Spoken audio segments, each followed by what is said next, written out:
Assalamualaikum warahmatullahi wabarakatuh. Selamat malam buat Pak Albara Harahap, SSI MSI, selaku dosen pengampu mata kuliah Sistem Instrumentasi dengan kode L3011. Di sini kami dari kelompok 6, ruang kelas L2, ingin mempresentasikan tugas sensor suhu dengan anggota kelompok Zela Nurul Fadilah, Theo Christopher Sinaga, Yora Chandra Ristiono, Yosi Jawa Tabanendra Kesuma Wardana, Tari Irfansyah, dan Muhammad Zarrafi. Di sini isi dari presentasi kami meliputi yang pertama ada thermoresistive sensor, yang kedua thermoelectric sensor, yang ketiga semiconductor sensor, dan yang keempat ada sensor lain. Untuk thermoresistive sensor akan dibahas oleh Zila Nurul Fadilah. Baik, yang pertama ada thermoresistive sensor. Sensor pengukuran temperatur dikelompokkan menjadi beberapa sensor pengukuran, di mana menggunakan resistansi sebagai fungsi suhunya. Sensor ini dapat disebut sebagai sensor thermoresistif, di mana dua jenis utama dari sensor thermoresistif tersebut, yaitu yang pertama ada konduktor base sensor atau RTDS, yang kedua yaitu semikonduktor base sensor atau thermistor. Selanjutnya, terdapat beberapa jenis dari thermoelectric sensor itu sendiri, yaitu yang pertama ada konduktor base sensor atau biasa disebut dengan RTDS. RTDS merupakan jenis sensor pengukuran temperatur yang terbuat dari bahan logam seperti platina, tembaga, atau nikel, yang dibentuk menjadi spiral atau rombus. Yang kedua yaitu ada semikonduktor base sensor atau thermistor, di mana thermistor sendiri yaitu merupakan suatu jenis sensor pengukuran temperatur yang biasa terbuat dari bahan semikonduktor seperti oksida, logam berbasis, di mana resistansi elektrisnya berubah-ubah berdasarkan suhunya. Untuk cara kerjanya sendiri yaitu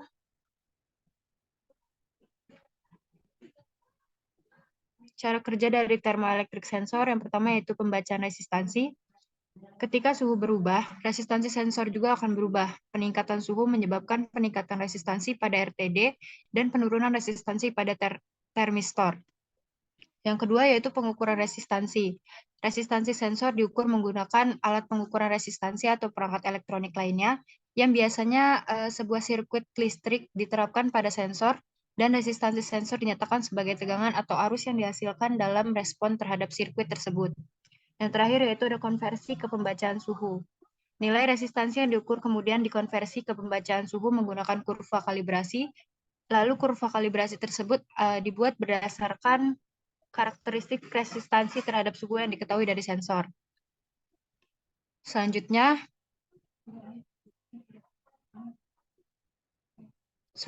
yaitu ada semikonduktor sensor. Boleh di next slide-nya. Semikonduktor sensor yaitu suatu perangkat elektronik yang mengubah sinyal fisik, kimia, atau biologi ke sinyal listrik, di mana dibuat dari bahan semikonduktor juga seperti silikon dan dapat dikelompokkan ke berbagai jenis berdasarkan prinsip fisik yang dioperasikan. Semikonduktor sensor digunakan dalam berbagai aplikasi termasuk pengukuran energi, pengukuran posisi dengan tingkat keakuratan dan deteksi radiasi. Selanjutnya akan dilanjutkan dengan teman saya. Oke. Kemudian semikonduktor sensor terbuat dari bahan semikonduktor, di mana biasanya seperti silikon, dapat dikelompokkan ke berbagai jenis berdasarkan prinsip fisik yang dioperasikan.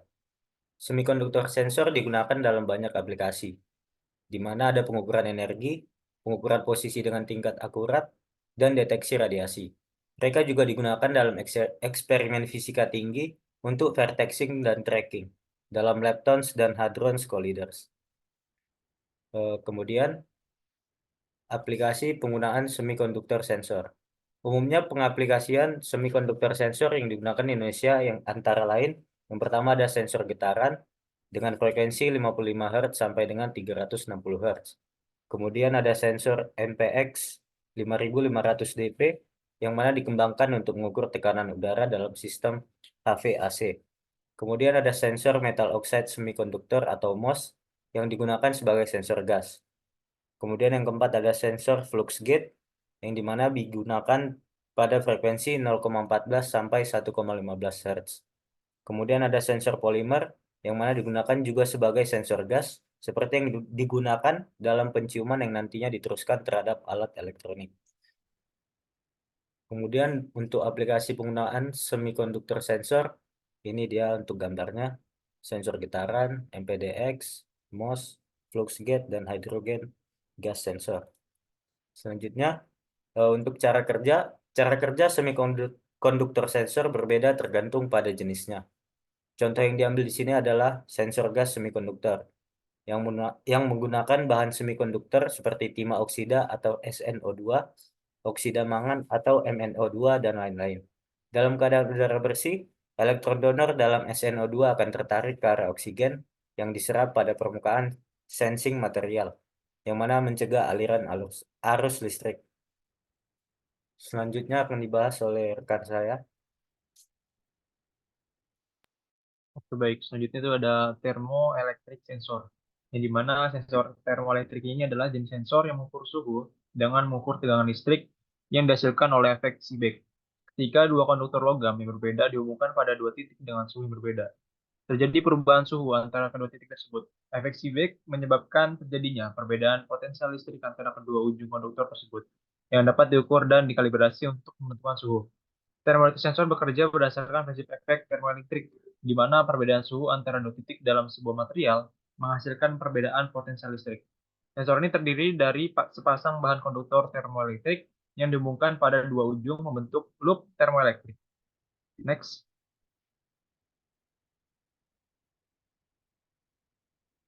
Oke, selanjutnya ada thermoelectric sensor.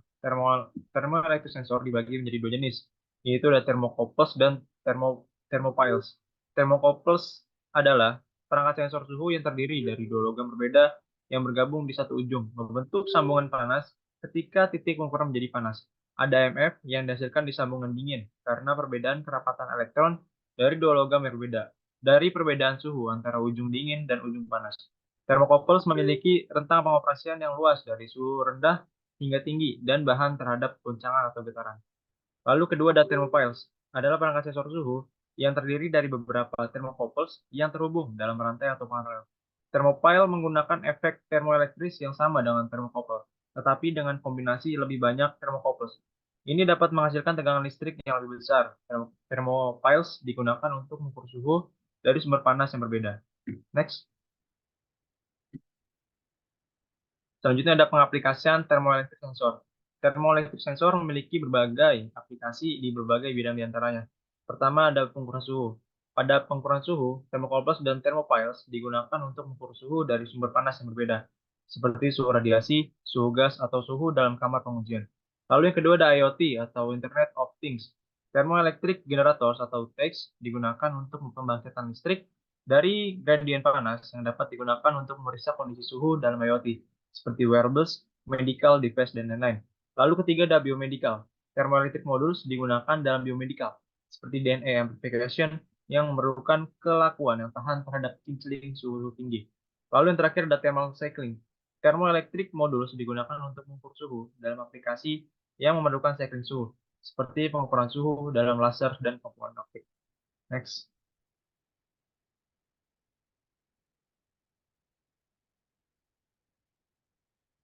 Lalu, selanjutnya akan dibacakan oleh kawan saya.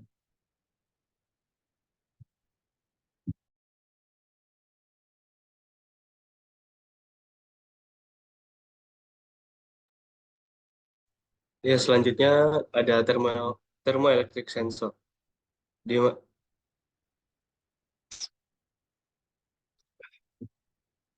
mana cara kerja dari thermoelectric sensor ini adalah dengan terhubungnya konduktor logam yang berbeda.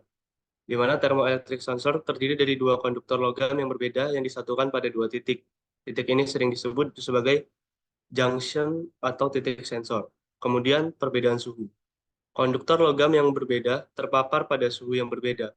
Ada satu sisi yang dikenal sebagai hot junction atau titik panas yang terpapar pada suhu yang ingin diukur.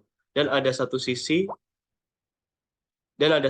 lainnya yang disebut cold junction atau titik dingin yang terpapar pada suhu referensi yang diketahui.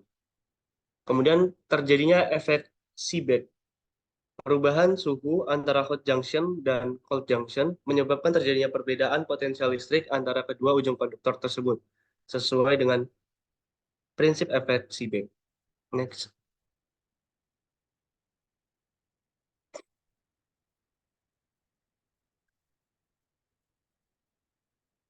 Belum bisa.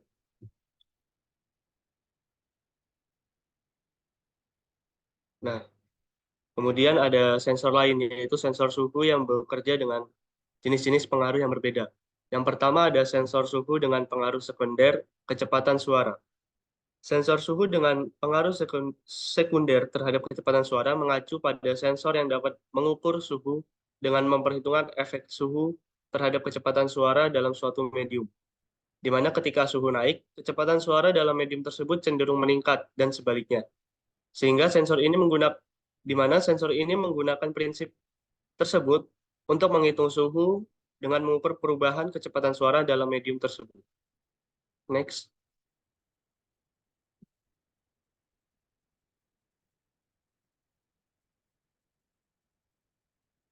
Kemudian ada sensor suhu dengan pengaruh sekunder kecepatan suara infrasound. Sensor suhu dengan pengaruh Sensor suhu dengan pengaruh sekunder kecepatan suara infrasound adalah jenis sensor yang memanfaatkan efek suhu terhadap kecepatan gelombang suara infrasonik dalam suatu medium. Gelombang suara infrasonik memiliki frekuensi di bawah batas pendengaran manusia, yaitu kurang dari 20 Hz. Penggunaan gelombang suara infrasonik dalam sensor suhu dapat memberikan keunggulan, terutama dalam aplikasi di lingkungan yang sulit atau di mana perubahan suhu cepat dan signifikan. Next.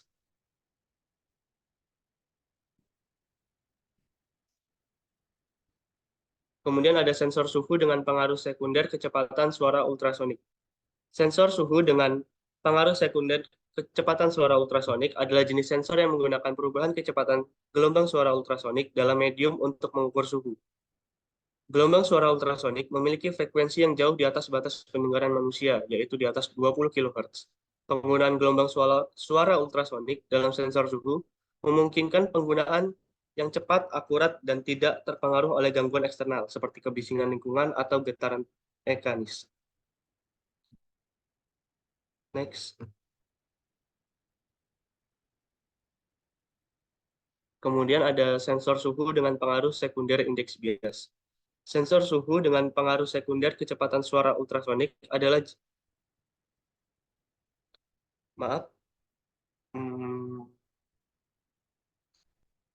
Sensor suhu dengan pengaruh sekunder indeks bias merupakan indeks bias sebagai parameter untuk mengukur suhu. Prinsip kerja dari sensor ini yaitu menggunakan pengaruh indeks bias terhadap sensor, di mana ketika suhu yang diterjangkan pada sensor berubah, indeks bias yang dihasilkan juga akan berubah. Sensor ini mengubah indeks bias menjadi tegangan listrik yang dapat diukur dan dikonversi menjadi suhu.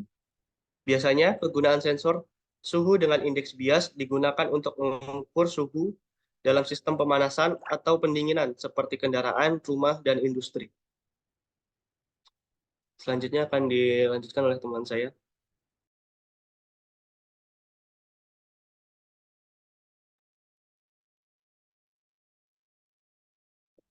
Oke, bisa di next.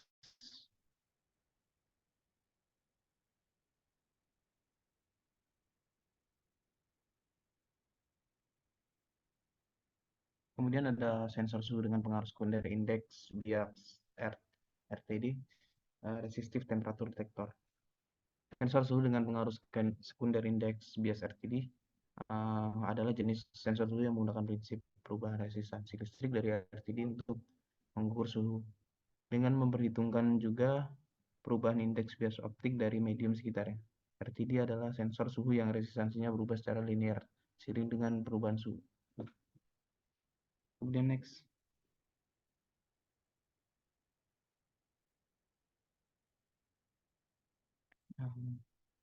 Pada sensor lain kemudian ada sensor suhu tidak langsung. Sini di gambar ada contoh DHT11, thermocouple, DHT22, termistor, dan LM35. Sensor suhu tidak langsung adalah jenis sensor yang mengukur suhu dengan memperhatikan perubahan fisika atau properti lain dari suatu benda atau medium yang terkait erat dengan suhu. Berbeda dengan sensor suhu langsung yang secara langsung mengukur suhu objek yang diukur. Sensor suhu tidak langsung memanfaatkan prinsip fisika atau efek sekunder dari perubahan suhu untuk mendapatkan informasi tentang suhu tersebut. Oke, next.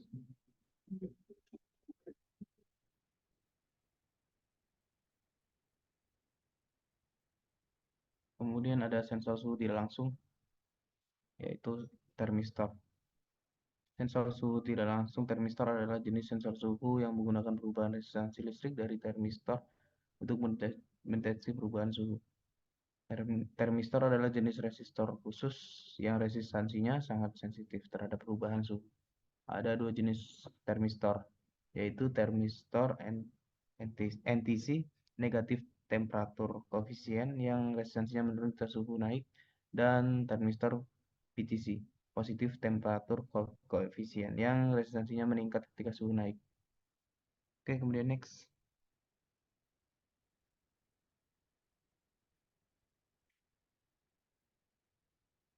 Selanjutnya ada sensor suhu tidak langsung, pirometer. Sensor suhu ini merupakan jenis sensor suhu yang menggunakan prinsip radiasi inframerah dari objek pada suhu tertentu untuk mengukur suhu tanpa kontak langsung dengan objek tersebut. Pirometer adalah alat yang digunakan untuk melakukan pengukuran. Prinsip kerja pirometer didasarkan hukum radiasi Planck yang menyatakan bahwa semua objek pada suhu di atas 0 mutlak 0 Kelvin atau sekitar min 273 derajat Celcius akan memancarkan radiasi elektromagnetik. Radiasi ini mencakup spektrum elektromagnetik termasuk panjang gelombang inframerah. Kemudian akan dilanjutkan oleh Muhammad Zahrawi.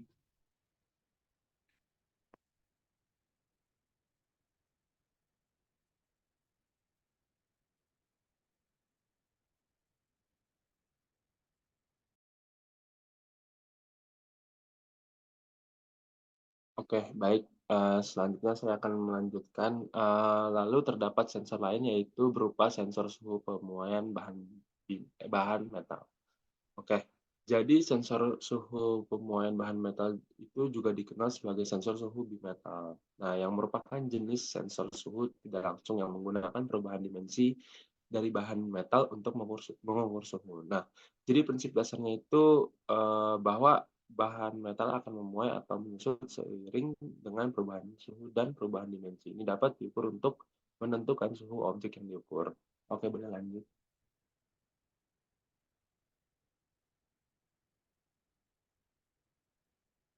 Nah, pada sensor bimetal itu terdapat sensor suhu pemuaian bahan metal bimetalik termometer.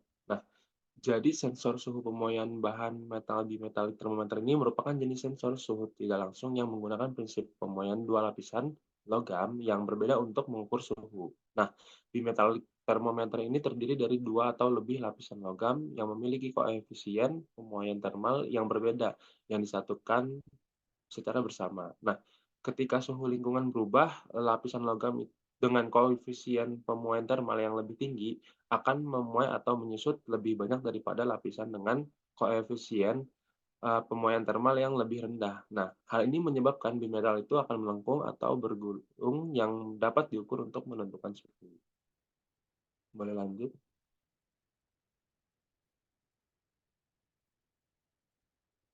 Nah, yang kedua itu ada sensor suhu pemuaian bahan metal termokapel. Oke, jadi termokapel itu merupakan salah satu jenis sensor suhu yang termasuk dalam kategori sensor suhu pemuaian bahan metal. Nah, mereka itu bekerja berdasarkan prinsip efek Seebeck yang menghasilkan tegangan listrik ketika dua konduktor yang berbeda disatukan dan dipanaskan. Nah, termokapel ini terdiri dari dua kawat logam yang berbeda. Biasanya terbuat dari logam seperti tembaga, nikel, atau kromel. Nah, keuntungan utamanya dari termokapel ini termasuk pada rentang suhu yang luas, respon yang cepat, dan kemampuannya untuk digunakan dalam lingkungan yang keras atau ekstrim. Gitu. Nah, mereka itu juga relatif tahan terhadap kerusakan mekanis dan tahan korosi. Oke, boleh dilanjut.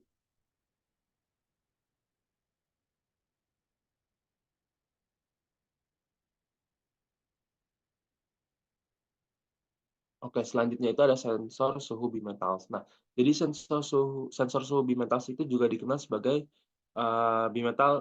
bimetallic strips atau jenis sensor suhu pemuaian bahan metal yang terdiri dari dua lapisan logam yang berbeda yang disatukan bersama. Nah, logam-logam ini memiliki koefisien pemuaian termal yang berbeda, yang berarti mereka akan memuai atau menyusut dalam tingkat yang berbeda ketika dipanaskan atau didinginkan.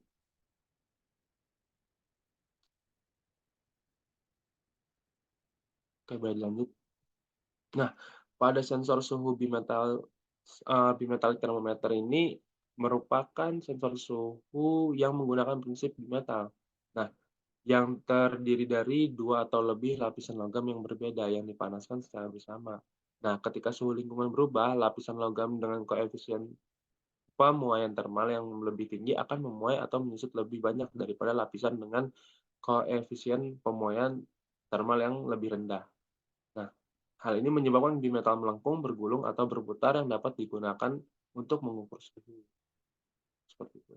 Boleh dilanjut?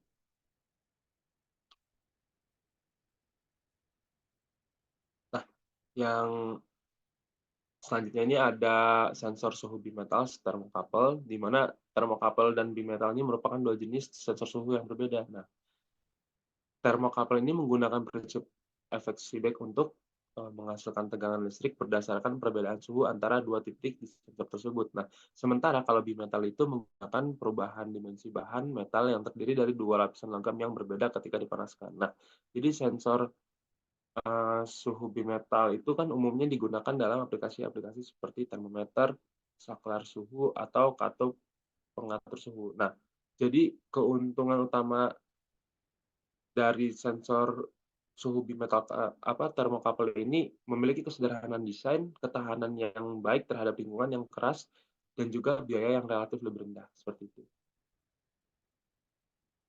Oke, baik, lanjut. Oke, baik. Selanjutnya akan saya kembalikan kepada moderator. Baik, mungkin cukup sekian hasil presentasi dari tugas kelompok 6, yang dimana tugas ini membahas tentang sensor suhu. Tadi telah dibahas thermoresistive sensor, thermoelectric sensor, semikonduktor sensor, dan bahkan sensor lain. Mungkin cukup sekian atas perhatiannya. Kami mengucapkan terima kasih. Assalamualaikum warahmatullahi wabarakatuh.